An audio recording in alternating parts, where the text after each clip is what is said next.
What's up, y'all? Want to welcome you back to the HuntStand Podcast, Season 2, and this is your host, Will Cooper. The HuntStand Podcast is your weekly source for insightful conversations with veteran hunters, dedicated outdoor enthusiasts, and top industry personnel.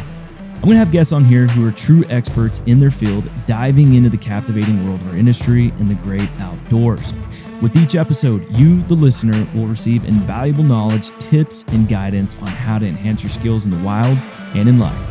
Tune in to be entertained, informed, and driven to reach new heights. The HuntStand Podcast is brought to you by Yamaha and its full line of class-defining, adventure-seeking motorcycles, ATVs, and side-by-side vehicles. The HuntStand Podcast is also brought to you by Springfield Armory and their lineup of Model 2020 Waypoint rifles. And finally, the HuntStand Podcast is brought to you by StealthCam. It's never been easier to go wireless with the Command Pro app. Capture high-quality photos and videos of all the action wherever you hunt with StealthCam's advanced cameras and data plans tailored to your needs. So make sure to check out their website today, stealthcam.com. HuntStand Podcast, Season 2. Buckle up. It's going to be a good ride. Let's go. Well, Fred, you ready to get this thing rolling? I'm ready to roll, buddy.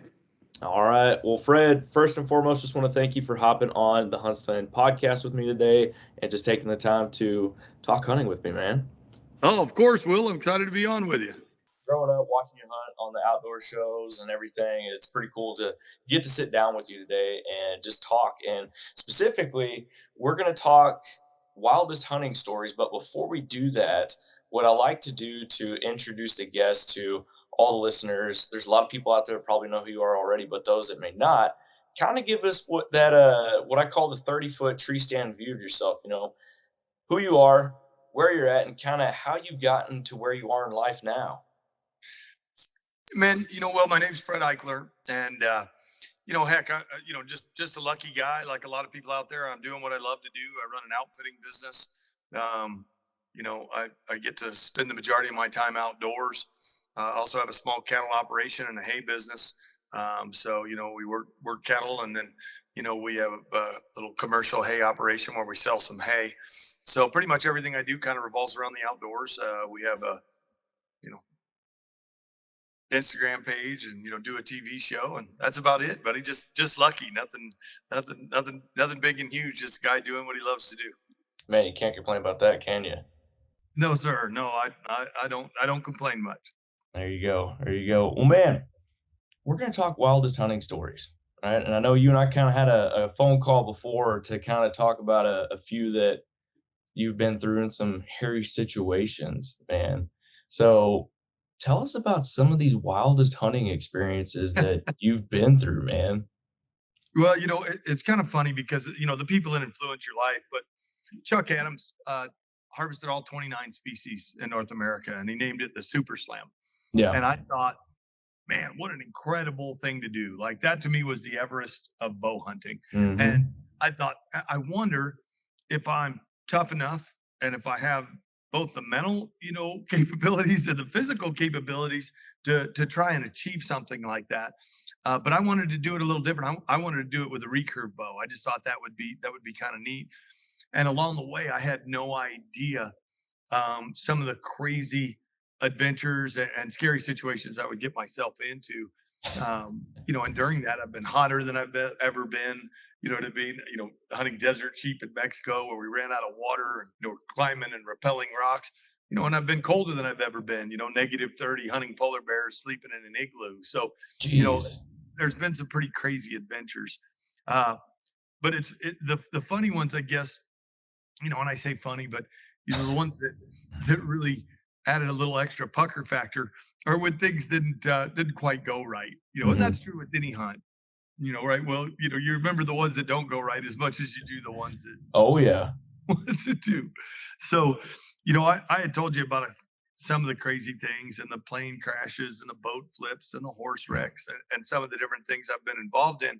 But, the ones that really, come to mind, for example, I was hunting alligator with a buddy, and we were down in Florida. We were having an absolute blast, and we were trapping alligators. My buddy was an alligator trapper, and I had shot some with a bow. And we were in this super fancy neighborhood, and we were in town. And my buddy gets this call at like 5 a.m. Hey, there's an alligator, on this line bouncing around in front of my house. So he's like, man, we got to get up. I know we've only slept 2 hours. We've been up all night chasing alligators, but this lady's got a alligator hanging off one of my lines. I've got to go get to it. So I'm like, okay, no sweat. I'll go with you. I'll help you out. So we take off. We go over there, and here's a very agitated alligator. Problem is, it's in the city limits in Florida, in this little town we're at. And this lady had apparently called a bunch of her friends. So now there's a whole bunch of moms out there with video cameras and cell phones, and they're videoing the alligator trappers. They're going to go grab this alligator. So my buddy's like, okay, let's get this gator. And he says, Fred, normally I would just shoot it or, give it the old hatchet behind the head, but we're in town. We're on camera. This is not the best place to do this. So, we're just going to have to wrap this gator up. So we literally grab the alligator and tie its front feet. We tie its back feet. We tie its mouth up with tape. And one of the ladies goes, there's the other one. And this alligator pops up right next to shore, just bloop, and he's floating along. So my buddy says, quick, run and grab my rod. So I grab a rod with a big treble hook. I throw it, or he throws it out there, catches it. Then he hands it to me. He's like, fight this gator up to shore, and then we're going to have to jump on it. I'm like, what? He's like, we're going to have to get on this alligator because we've got to get this one too. So we get the alligator up. We jump on this one, and we hold it down, and we tape its mouth, tape its legs, and everything's great. We have 2 very angry live alligators, but everything was smooth.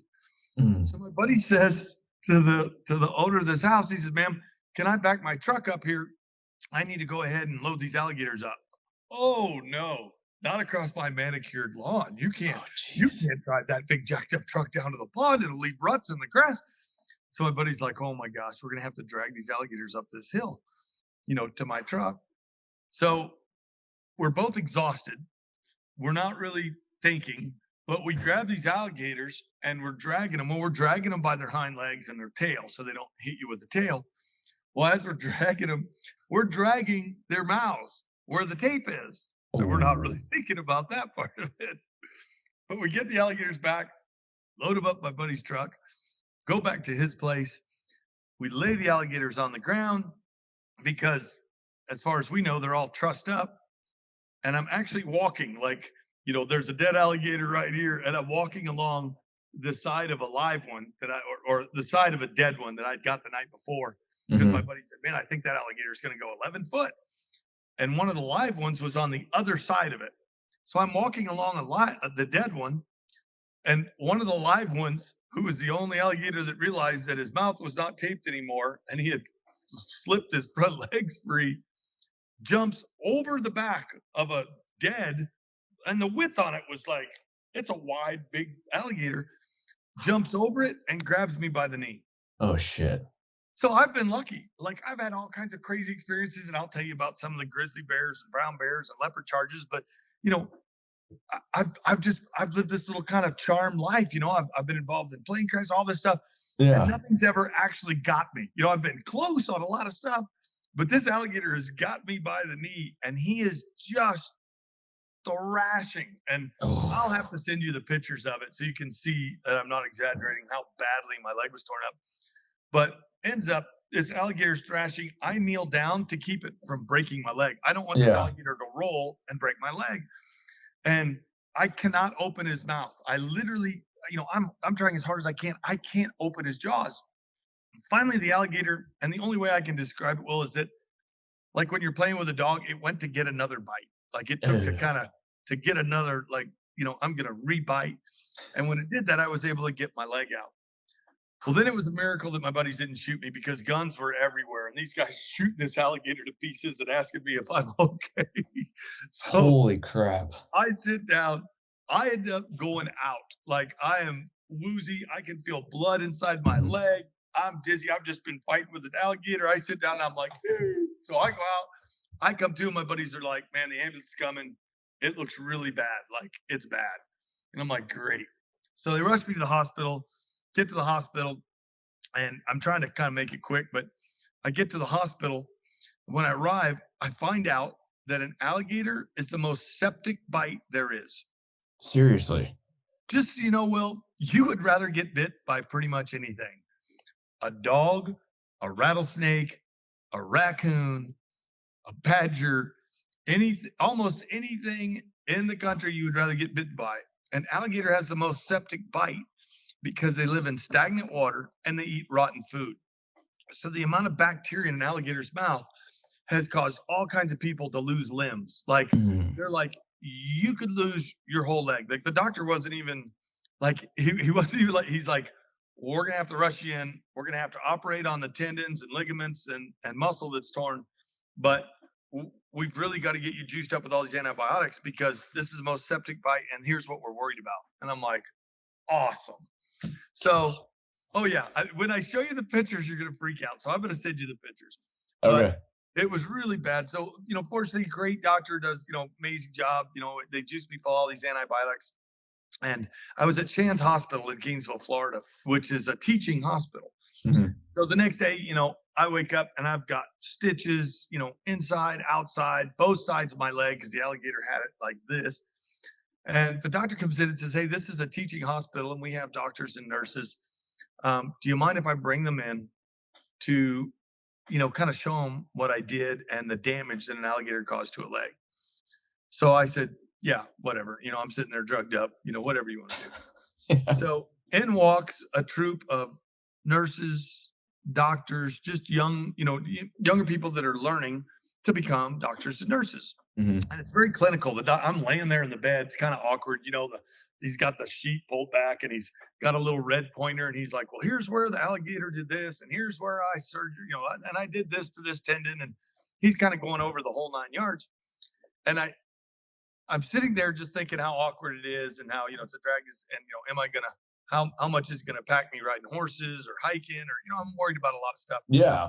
And one of the nurses says, do you mind? Because he asked questions and they're asking the doctor questions about, what kind of thread and what kind of knot, all this other mumbo jumbo.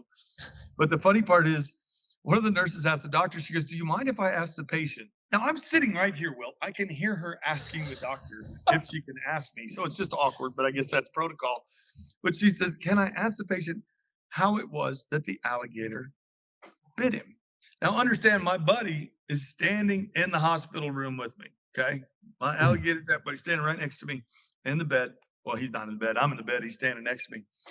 And the doctor looks at me and he goes, sir, is it okay? And I'm like, yeah. I said, I don't mind telling you, but I've had a minute to think about it.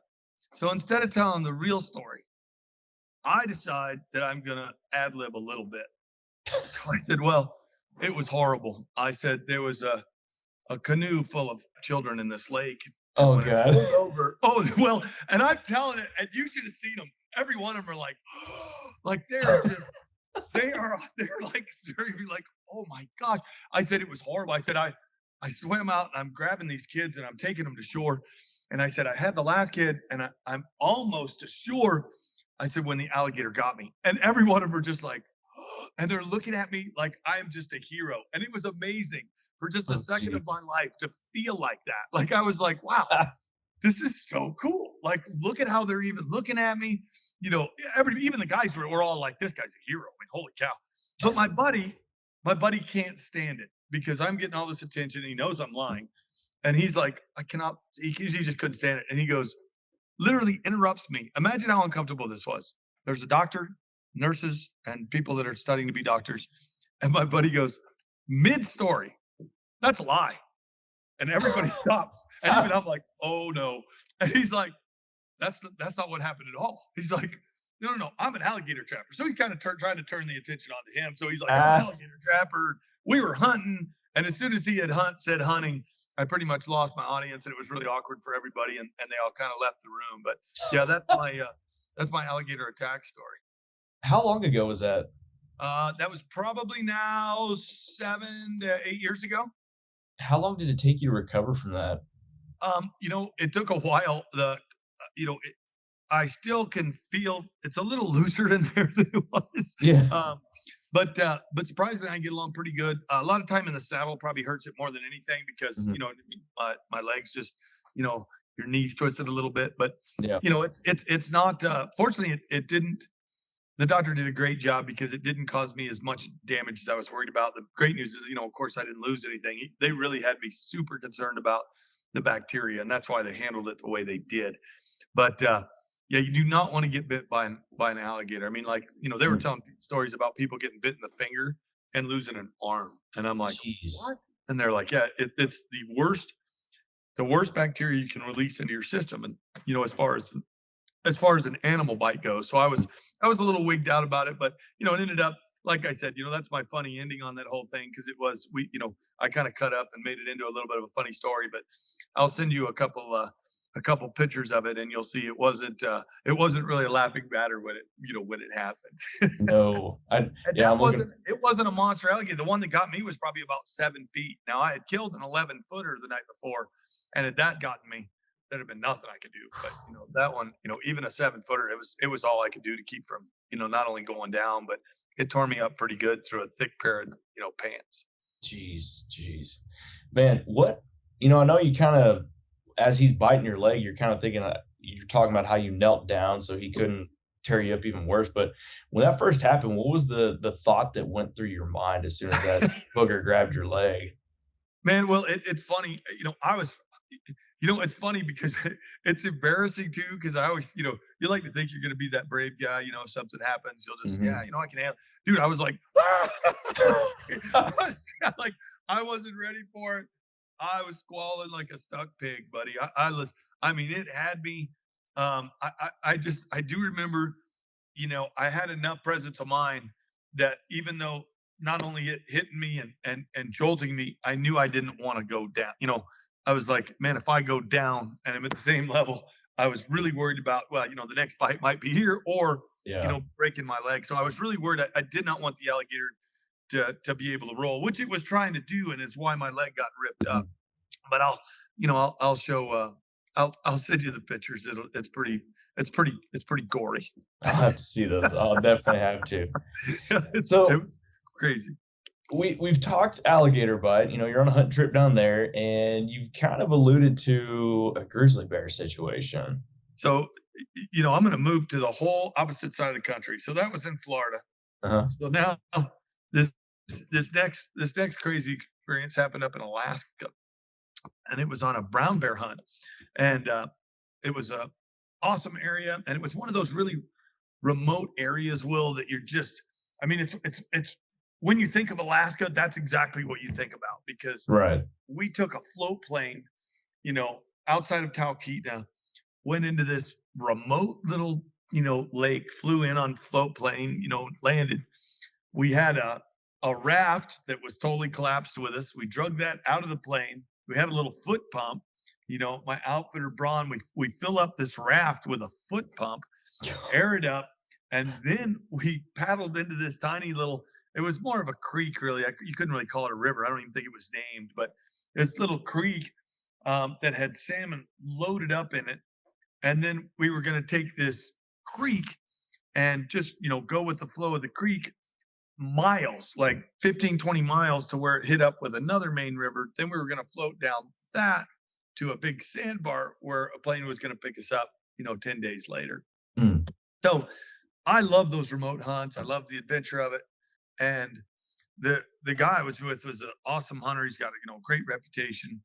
And Braun and me were in the boat. I had a cameraman right behind me directly over me, but we were on the left side of the boat. Yeah. On the right side of the boat, in the front right, was Braun. And I'm telling you all this because it's on YouTube if people want to check it out, or if you want to check it out. And behind Braun was another hunter that was from Illinois. All our gear was jammed in the middle of this little raft.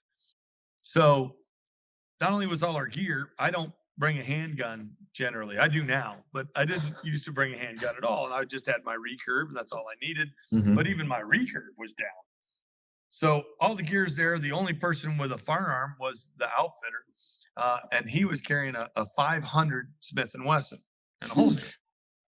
Well, it was so packed on this raft that we were sitting, everybody was on one, pontoon with one leg tucked into the water, like you folded it up along the edge of the raft, and we were paddling because we had all our gear in the middle. So we were on these pontoons.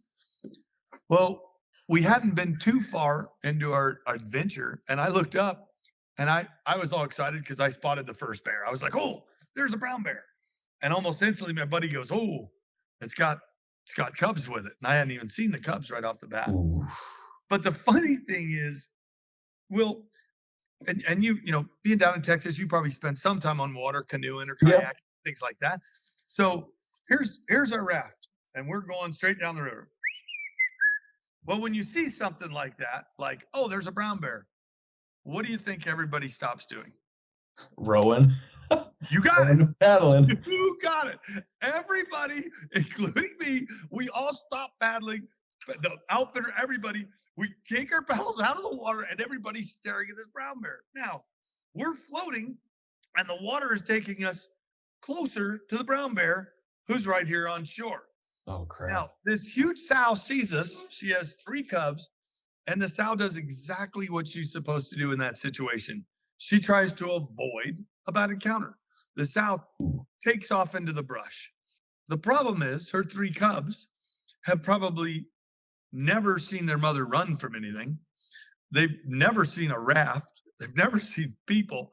They're curious. So even though mom ran off and we could hear her trying to call the cubs don't go anywhere.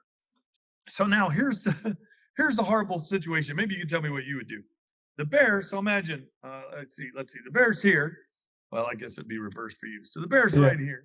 The raft's going, and the raft, since nobody's paddling, starts turning. And it starts turning to where I am the closest to the bear. And I'm like, you got to be kidding me. So as it's turning and the water's taking us, I'm closest to these 3 cubs. Well, Bron waves his hand like, get out of here, trying to scare the cubs to join their mother.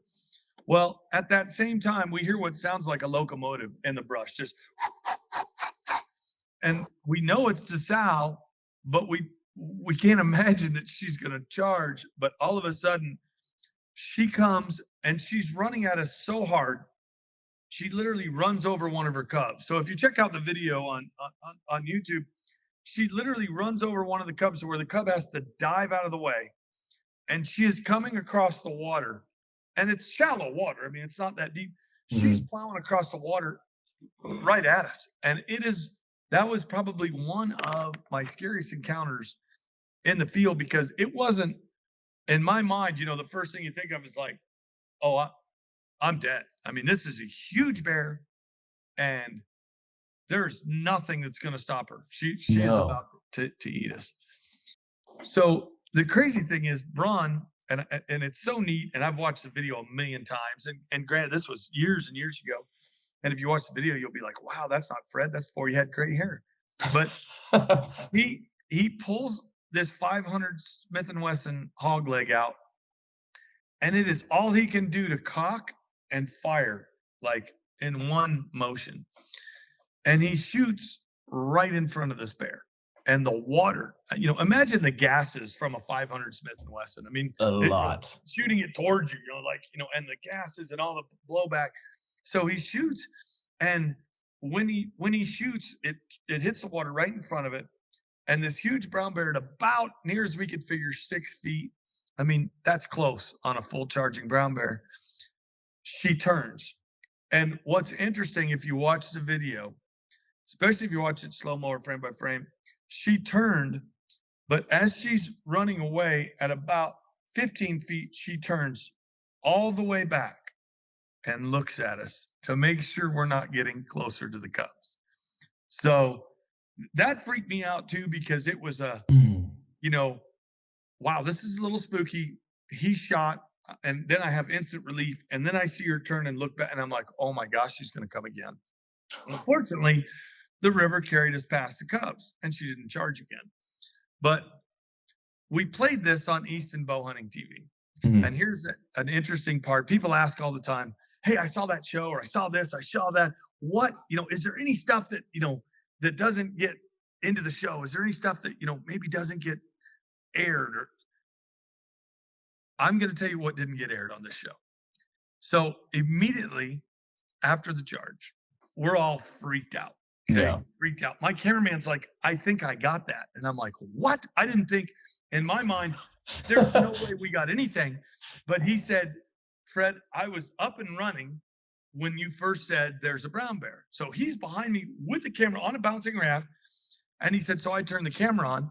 He said, I didn't realize what was happening until I heard the gunshot. So it all happened so fast that he didn't really have time to get scared and drop the camera. It was like, whoa, there's a gunshot. And he turned, and then it all went. And I was like, there's no way. He's like, no, I think I got the whole thing. So ends up we did. And that's what, it made some incredible TV. But the part we didn't show, we sent the footage into Easton, of course, Easton arrows. And at the time they were making Easton bats and Easton hockey sticks and all, all that stuff.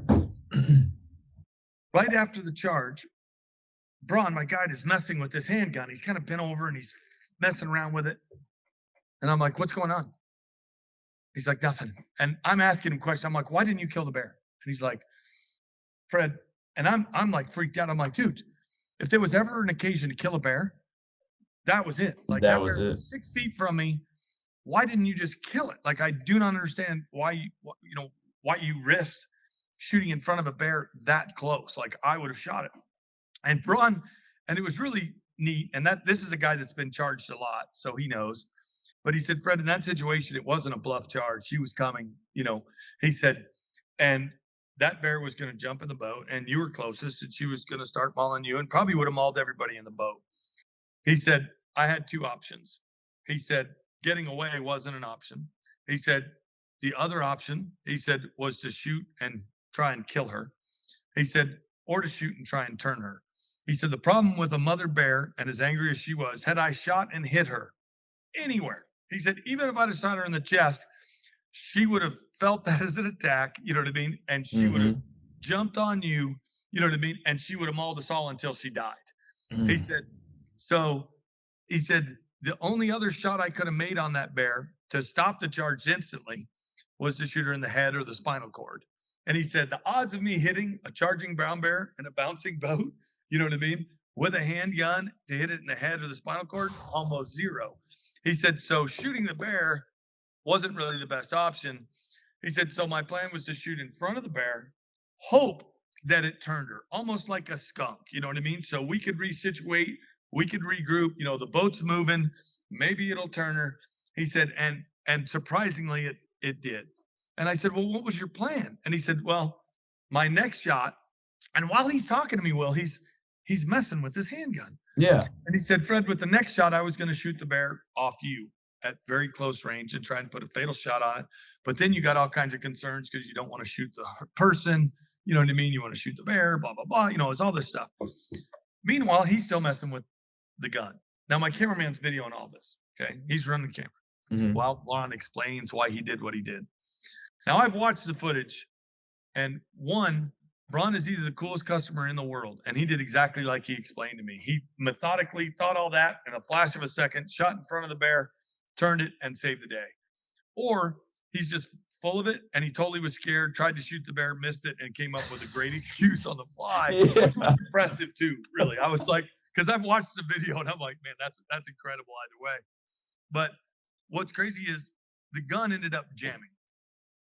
This is 500 Smith & Wesson revolver. Now it's jammed because I said, what's going on with the gun? And he goes, I don't know. I can't cock the gun. And I said, what are you talking about? Revolvers don't jam. That's why people shoot revolvers. Well, I don't understand. What do you mean the gun's jammed? And he literally is like, I don't know. I can't cock it. He said, I tried to cock it as soon as I shot and it wouldn't cock. And I'm like, what? The gun that you were going to shoot the bear off of me, the gun that, you took the first shot in the water, then you were going to save my life and everybody's life in the boat. You can't fire the gun? And he's like, no, I don't know what's going on. We literally pulled the boat over because now we have to figure out what's going on with the handgun. Now I'm going to tell you one of the only ways you can jam a revolver. So he was shooting souped up reloads. Okay. That somebody had made for him. I say souped up because they were overly charged because what happened is the primer had backed out of the shell casing. Now, the firing pin on a lot of revolvers is located on the hammer. Right. So the hammer, when it fired the round, the primer backed out of the shell casing and the firing pin got stuck in the primer. So the cylinder would not rotate. We had literally done one of the very few things you could do to jam a revolver. And it was stuck good enough that you couldn't just pull it out. So we literally had to sit there with a penknife and mess and play, and finally freed it out. Had to take the gun out. And so we sent this footage in, because to me, that was a pretty crazy part of the story. I'm like, the revolver jammed. So Easton sends me the show, and it doesn't have any of that. And I'm like, why don't you have the part about the gun jamming? Like, that's incredible. And they said, well, here's the problem. If we show that, that's one of Smith & Wesson's most popular self-defense weapons. Oh, like, shoot. People buy that for exactly that situation. Yeah. So if we show that the gun had problems, we're then going to have to explain why it had problems. And the gun wouldn't have had any problems had they been using factory rounds, or had the guy reloaded properly and the primer not backed out of the casing. So we would have to burn up so much of the show trying to explain that it wasn't the revolver's fault. You know what I mean? It wasn't a faulty revolver, because this is a revolver people rely on in situations like this, or life and death situations to save their life. Yeah. So I was like, so here we had this big, to me, crazy part that had that bear either A, kept coming, or B, when it turned around to look at us, because it literally turns fully around and looks right at us, had it recharged, we couldn't have done a thing. So pretty interesting to me that whole scenario was nuts because of multiple reasons. But one of the things that I think is craziest to me about it is how many things could have gone wrong. But I also think about what would happen if we were fly fishermen. What would happen if Braun wouldn't reacted as quickly as he did? That could have been anybody going down there, and that would have been a bear attack situation where people were either killed, mauled in the wilderness. Wouldn't have been easy to get out. So there was a lot of things that could have gone wrong there. Everything went right. But it was just one of those, it was another one of those crazy stories. Jeez. And we have it on video. So if you ever get a chance, check out Fred Bear, brown bear attack. Fred Bear charged by grizzly. It's a brown bear, but I think they might have put it up as grizzly. But it's pretty crazy. But if you watch the slow-mo, you can see exactly. Sometimes I hear stories from people. I'm like, I wonder if it really went down like that, or you know what I mean? Is that guy embellishing? You can watch the YouTube, compare what I was just saying to you, and you'll see, except for the revolver having jammed, you'll be able to see kind of exactly what happened there. And it's a pretty spooky situation. Jeez. How? I'm sure did you have bear encounters before that at all? Any kind of bluff charges? Well, not on that trip. I have encountered some other bears and had some pretty crazy encounters with other animals. I think I've told you I've been charged by leopards. I've had some encounters by some crazy other animals. But as far as probably one of my closer calls with a big, large apex predator, that would probably be that, and the leopard would probably be right up there, because that was a pretty intimidating situation with an animal that's just so big, and it's just not scared of anything. I mean, they're just large bears. Now, I know you're a guy that respects animals, and you respect, obviously big, powerful predators like that, but did your perspective of bears change at all after that encounter? Any way that you just kind of looked at them from there?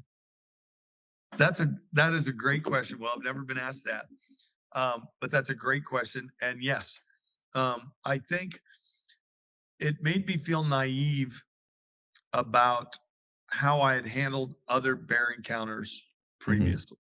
Once I realized the fury and the speed that a predator that big can have, I mean, I guess you always think you're going to have a minute to react. I always thought you'll see it coming, or you'll do something, or it can happen so fast that you really can't really be prepared for it. And there's situations where people have, sadly people have been killed by bears. Joggers have been killed. Hikers have been killed. People in Yellowstone. There's all kinds of situations where, but in the past, a lot of those situations I looked at and thought, person probably didn't know what they were doing. I could have handled it better. And it made me go, nope, Nope. Because I would have for sure been mauled, if not killed, had Braun not been there.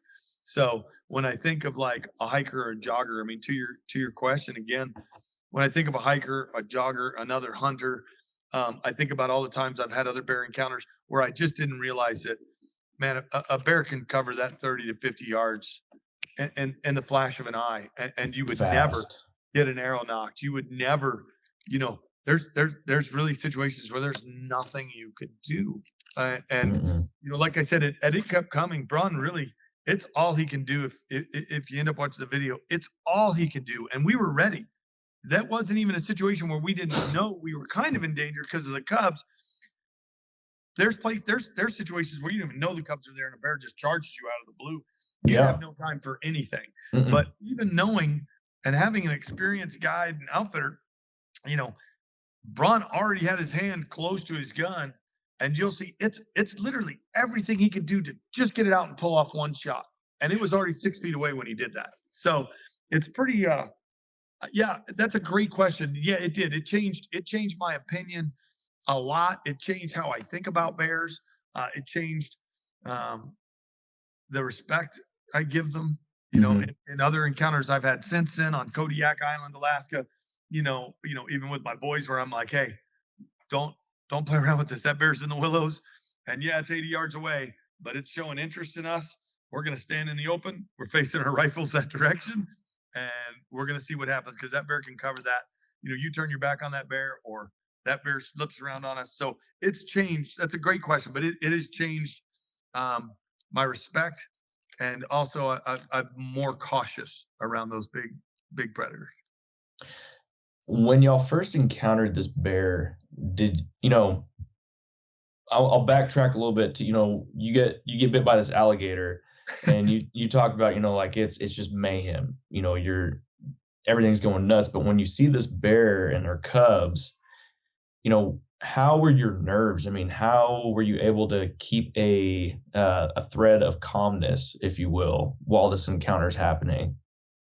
I guess because I didn't know, and that probably happens so many times to people. I didn't realize how bad it was going to turn and how quickly. It was more of a interesting, like, wow, cool, I saw the bear first. You know what I mean? That's yeah. Oh, wow, there's 3 brown bear cubs. How cool is that? Because the mother left. It would have been totally different. Well, had the mother stayed there on the bank, had the boat been drifting closer to the mother and her cubs.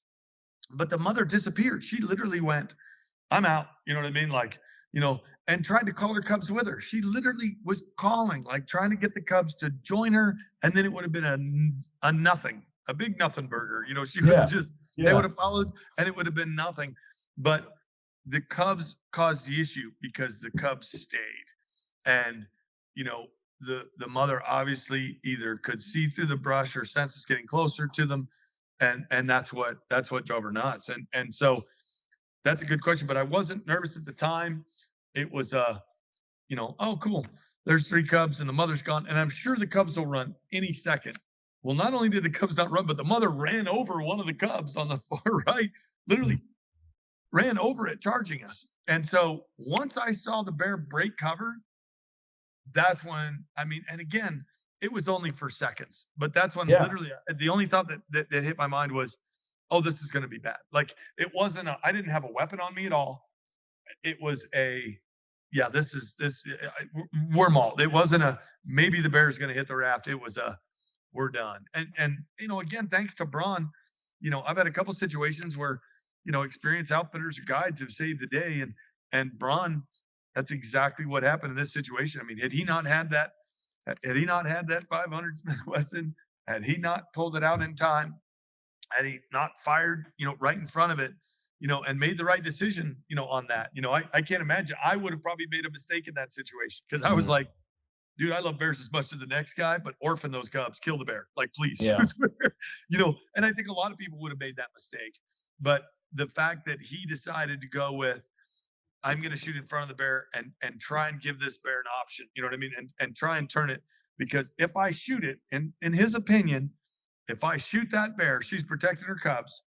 And if she feels that hit, even if it's a fatal hit, she's going to die mauling us. And so that was another. There were so many things there that were interesting because I would have honestly, I didn't have the experience to have made the right call, and he obviously did it. It worked. So I can question or think about it or say I would have done something else. But in that situation, he made the perfect call. And I think of how many times people would maybe do that wrong, or it wouldn't have worked out, or had we just been fly fishermen, or any kind of fishermen, or just people that just wanted to go hiking, that story would have turned out very different. Had somebody not had a weapon that they could get to immediately, you know what I mean? He was obviously smart enough to have that weapon in a situation, you get to it immediately. There were a whole lot of things that he did that made that work out, where it could have gone south had it been another boat, had it been people that weren't ready, had it been a guy that made a different decision than he made. There's so many things that could have gone wrong. When this bear starts coming, knocking its cub out of the way, coming through the water at you, did you have the thought come through your mind of, I'm dead? Oh, well, there's been a couple times, and I'm sure you've been there, and I can only relate it to this when I think about different experiences. And sadly, how many times driving, like I'm sure there's been some times driving where, you've had one of those, where you're holding the wheel, or somebody's coming across the road towards you, or maybe you're hydroplaning. I mean, you've had that? Oh, right? Yeah. Jesus, take the wheel. Yes, exactly. Yes.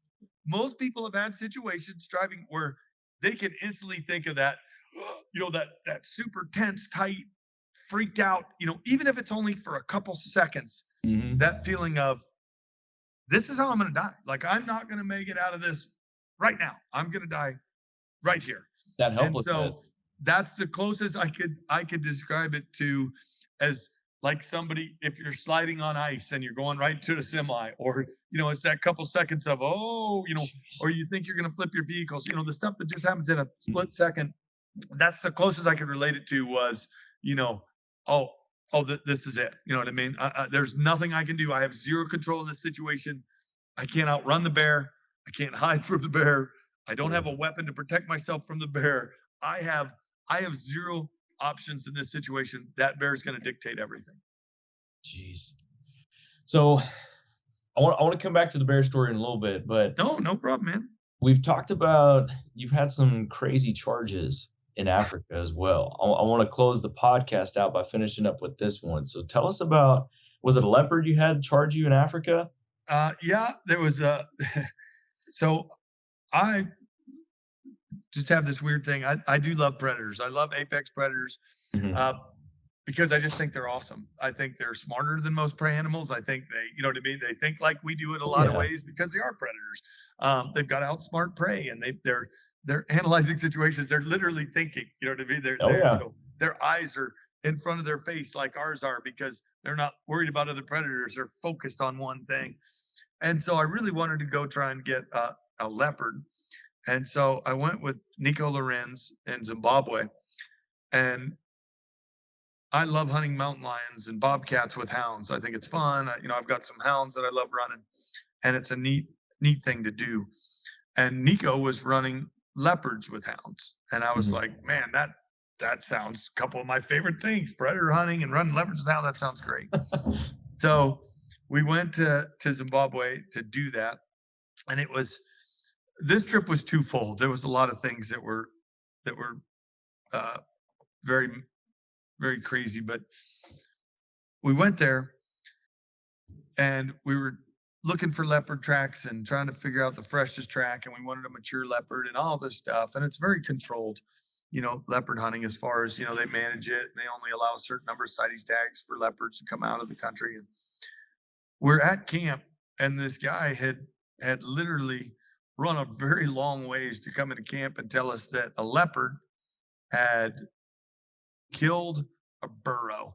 And I'm trying to remember if the guy, he may have even gotten a phone call from somebody as well. But this guy shows up and is explaining to my outfitter that this burro has been killed in this village and by a huge leopard, and would we please come hunt it? So Nico's like, yep, sounds great. So he's like, let's go. We're loading up dogs, and we take off to go to this village. Now, what is a burro? It's like a little mule. Okay. Okay. When you think of burros, like Jesus was on a burro. You know what I mean? Yeah. Smaller mule. They usually have an X on their back. They always they talk about the cross. On the leather back. So think of a small mule or a very small horse for people that don't know what a burro actually is. That's kind of what I thought you were going with. But I was like, oh, I'm gonna make sure because this is Africa. I'm not sure. Oh no, good question. No problem. So what's interesting is this guy, and it's amazing how different people live, and how much we take for granted. But did you ever see the movie Ghost in the Darkness where they built a thorn brush all around it? I don't think maybe you didn't see that. So this guy lived in this little mud hut, and I mean, literally, he put mud up between little sticks, and his house was, and that was his house, but it was no bigger than an 8-foot square. He had sticks and mud, you know what I mean, and the flap was a piece of zebra hide or some type of animal hide, and outside that, to protect him and his burro from predators, there was thorn brush, probably about 4 to 5 foot high, but thorns, nasty thorns and brush around his little mud hut. Mm-hmm. Well, when we got there, the man was very upset. What had happened is this leopard had jumped over the thorn brush. Now imagine you're lying on the dirt floor and you hear a leopard kill your pet, your little animal that you use to make a living, because him and this burro, he had a little cart. He would hook up the burro to the cart, and he would go out because they had burned all the firewood for pretty good proximity around the village. But he would take his burro and cart, go out and get firewood, bring it back to the village and trade it for chicken eggs and milk and, different things. Wow. So he had lost his way and he was making a living. So he was very upset, and he probably, also appreciated his burro, but it killed it right outside his little skin flap door. And then the crazy thing is it jumped over this 4-foot fence holding the burro. So it's probably a 400 to 550 pound burro, if I was to guess. Jeez. Jumped over it. Now that tells you how strong leopards are, and walked off with it, because when we get there, we could see drag marks, literally drag marks where it carried this burro. And I'm like, holy chowder. So then the race is on. I mean, we are, we turn the hounds loose, the hounds go nuts, it's fresh track, hounds take off. Well, we take off, and Nico says to me and Jake, my buddy that's videoing, he goes, listen, he said, if we run up on some elephants, they get poached a lot in this area, we need to scatter. Don't all run one way. You know what I mean? Just, it'll confuse them, so scatter. And we realized that as we're running through tons of elephant tracks. There's elephant tracks all over the place. And crap. All this stuff. And so I'm like, what? Am I carrying Jake? He looks at me, he goes, what? If we get charged by an elephant, just run through the brush? He goes, I have no idea where we are. I'll be lost forever. Someone will kill me. And he looks at me, he goes, I'm not splitting up, man. If an elephant charges us, he's going to be mad because I'm staying with you. And I said, well, he's going to be extra mad then, because if an elephant charges, he's got the freaking rifle. I got a recurve bow. I'm running with him too. So, God. So he's going to be pretty pissed off if an elephant charges. So you got all this stuff going on. Meanwhile, we're running after leopard, and he's like, keep your eyes out. Sometimes they charge you, and all this stuff. Well, the leopard ends up getting in tall grass. He bluff charges us. We can't even see it, but all of a sudden the dogs start running toward us, and you hear this, blood curdling, and we're freaking out. And you can't see in the tall grass. And finally, the leopard trees. Well, the leopard goes up in the tree, and I get close to getting him in the tree, but the leopard bails out of the tree, goes in the grass, and the dogs are fighting the leopard on the ground. So my buddy's like, all right, the PH, Nico, he's like, let's slip around and try and get a shot here. So I see a shot about 20, 25 yards, and I shoot, and I think I make a great shot because it's right behind the shoulder, right here. The problem is, and I'll tell you what we found out later, but didn't realize at the time, the leopard was darting in, and he's fighting dogs. Well, one of the times as he's turning, my arrow hit here, but it slid, not going through the lungs, it slid underneath the leopard's shoulder. So it didn't go through the lungs like we both thought when it hit. So the leopard's not really that hurt. He's very angry, but he's not really that hurt. So we come around, expect this leopard to go down any second. The dogs are fighting the leopard. Leopard's fighting back and forth. And my buddy's like, man, he should be done. And all of a sudden the leopard looks up, and it's like the weirdest feeling. The only thing I can describe, it's like when that brown bear looked at me as it was running over the cub. That leopard literally looked right at me, like it's fighting dogs and it's doing this, and it goes like this, and it locks eyes, like boom. And as soon as it does that, Nico says he's going to charge. Very calmly, very matter of fact, get ready, he's going to charge. And I'm like, huh? And not a second later, and again, that's on YouTube too, but this leopard just lets out this blood curdling, just,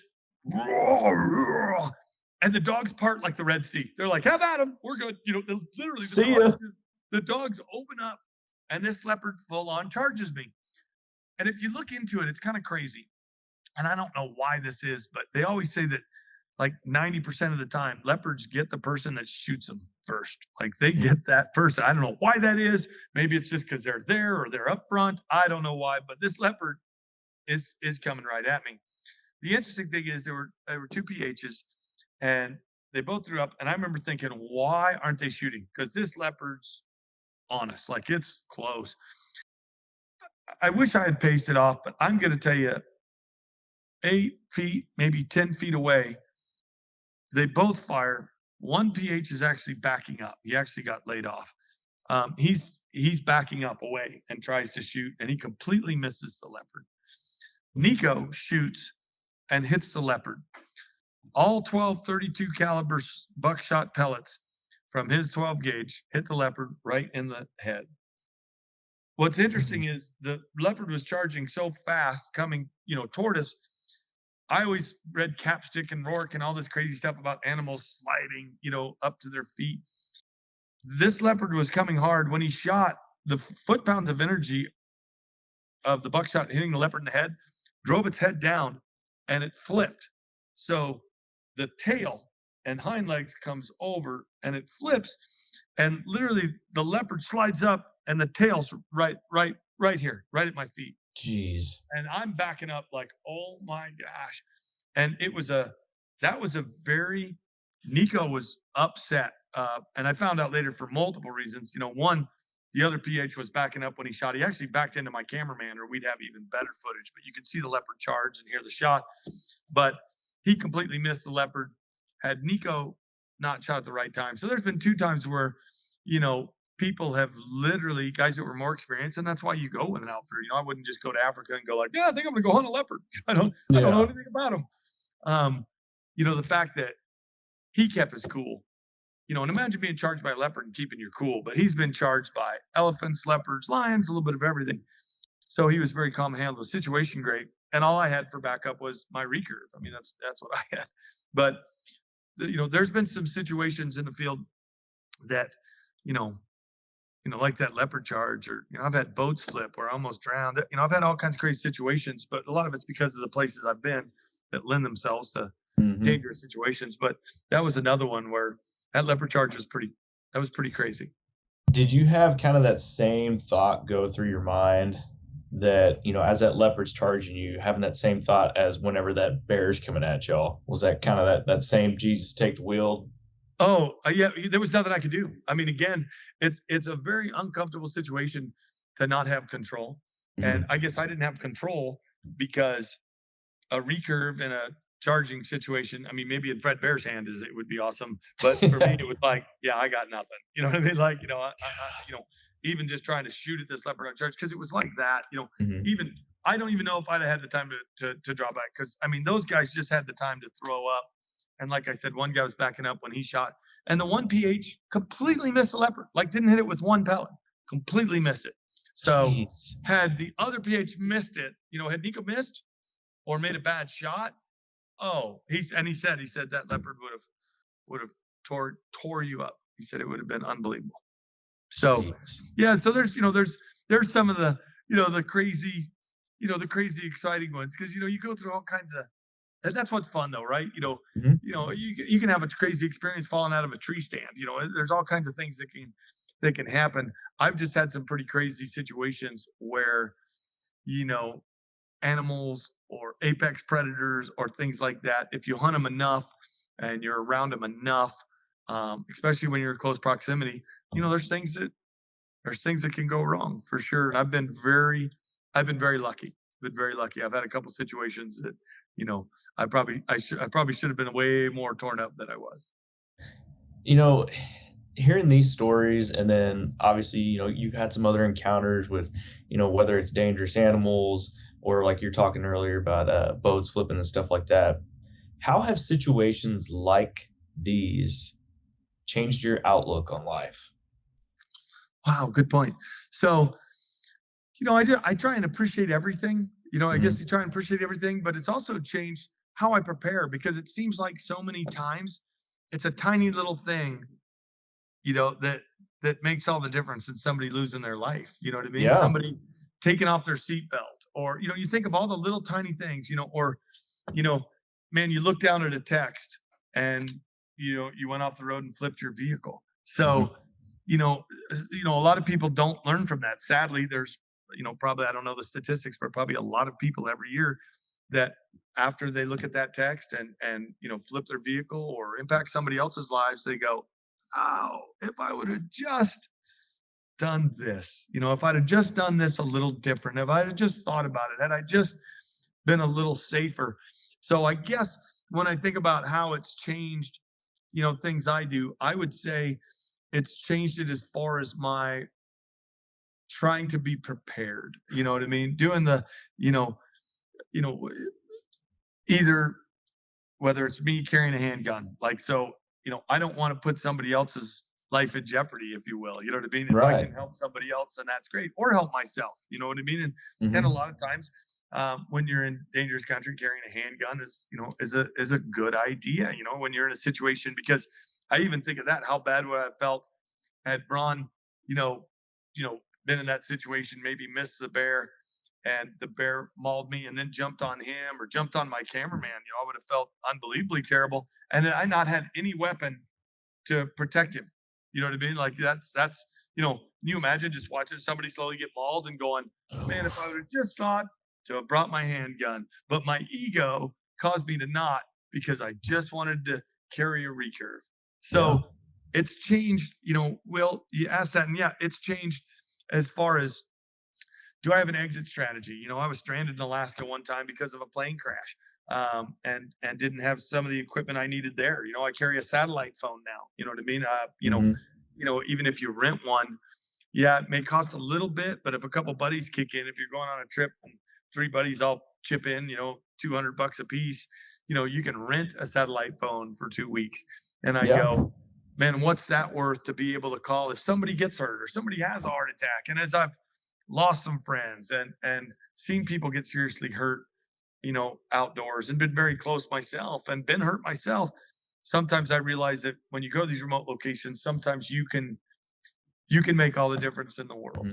You know what I mean? Yourself, or going with people that are also, are they prepared? What do you have in your pack? What are you bringing? What if this happens? So I guess I used to just always be that guy that's like, oh, there's nothing, it's going to be fine. What could happen? And now that I've seen, people that have appendicitis or been attacked by animals or bitten by animals or boats flipping or plane crashes or, vehicles, all the different things, heart attacks, all the different things that can happen. You go, how can I be better prepared to assist others if they have an issue, or assist myself and, and things like that. So great question. But that, I would probably say it's impacted me as far as what can I do, whether it's my kids I'm hunting with or some buddies or somebody else, what can I do to help them? Gotcha. So I know we're running out of time here, and, we've talked about all these animal charges and crazy stories, and, you've boiled it down to preparedness and how little things and how you can help others. But before we leave, kind of give the listeners, I know there's some out there that they might be going to Africa, they might be going to Alaska. How do you help them think about these things in the field, that if they ever find themselves in that situation, what would be your recommendation to them on how to potentially handle that and make it out alive? So, great question, Will. And it comes down to preparedness, being prepared. And sometimes that preparedness even includes talking to the outfitter. You know what I Yeah. mean? A lot of hunters have been on outfitted hunts. Whether Mm. you're a huge fan of outfitted hunts, like to go on yourself, by yourself most of the time, there's still going to be a situation if you're an avid hunter where there might be a species you want to go after, an area you want to go where you either don't have the time or it's illegal. A lot of the animals that I'm talking about, it was illegal for me to go by myself. Yeah. I can't hunt Alaska for brown bear, grizzly bear, polar bear, doll sheep. Certain species I can't hunt without a guide or an outfitter. So talking to guides and outfitters, what's your plan for an emergency situation? Do you have a satellite phone? Do you have a first aid kit? You can't believe how many people don't have first aid kits with them now. A proper one. Right. And so, I think, I tell people and I encourage them, ask what their plan is. Do you have, like, I work with the wilderness area and the Forest Service, and I literally have to supply them with an evac plan. Like, what's your evacuation plan if somebody has a heart attack or somebody gets injured up in the wilderness area? Mm-hmm. And, it's we've got a horse trail here. We've got this, we've got satellite phones, we've got radios. This is how we would get somebody out. So, make sure you're going with an outfitter, whether it's in this country or another, that you've talked to enough to know that they're trained in first aid or CPR. And, here we have to be in Colorado, to be a guide, you have to be. Yeah. But in some places that's not required. There's a scary number of states, even here in the US, where you don't have to have anything, man. You don't have to have, even though you're around people with bows, weapons, firearms, whatever, you don't have to have a first aid to be a guide. So I tell people, make sure you're, make sure you're going with somebody that's prepared, that, has what they need, has protocols in place in case something happens, that you feel is experienced. And then don't ever trust somebody 100%. That's part of the equation, is going with somebody that you trust. But if you're going with your friends or going by yourself, do you have a first aid kit? Do you have a way to get out? Do you have a GPS? What if you're walking in the woods, or, now a lot of cell phones have, compasses where you can get a long lap, and you can get a bearing, but know how to work it, know how to pull that up, know how to screenshot that and send it to somebody if you need to. Tell somebody where you're at. Make sure you wear a safety harness when you're climbing up in a tree. And if you don't do it for you, wear it for the people that care about you. So there's so many little things now that I realize as I get older, and, I've had situations where I was either hurt or seen people hurt. I realize a lot of times it's just not being prepared or making small decisions that can impact you in a big way. So that would be the way I would answer that is, if you're going to go with somebody, make sure they're prepared, but don't leave all that responsibility up to somebody else. Even when I go with an outfitter now, I have food, extra water. I've got ways to treat water, if something happens. I've got, a simple first aid kit, so I can at least handle some things if they're not with me or if they don't have it, even if they've told me they do. I have a radio or a satellite phone or a GPS. I have things that I can figure out and take care of myself. I have extra clothes. There's a lot of little tiny things that can make all the difference in the world. Yeah, absolutely. All little things that you never really think about that you should, that can have the biggest impact. Yes, sir. Great advice. Great advice. Well, Fred, tell listeners where they can find you on social media, website, or anything. Where can they see you and learn more about you? Well, I've got a Fred Eichler fan page on Instagram, Facebook. We've got Twitter, and then YouTube. Two of the stories I just told you about, people can find on my YouTube channel. They can look at that brown bear charge that I talked about. They can look at the leopard charge and a bunch of other stuff that we've got up, like foxes, that freak me out, or, all kinds of exciting stuff. Sweet. Well, Fred, I really appreciate your time this morning and hopping on the HuntStand podcast with us and talking all these crazy stories and giving the listeners some advice. Well, thanks, Will. I hope I didn't carry on too much. It's just, it's crazy. It brings you right back to the situation when you're talking about it. Always good, man. We'll have to do it again. All right, buddy.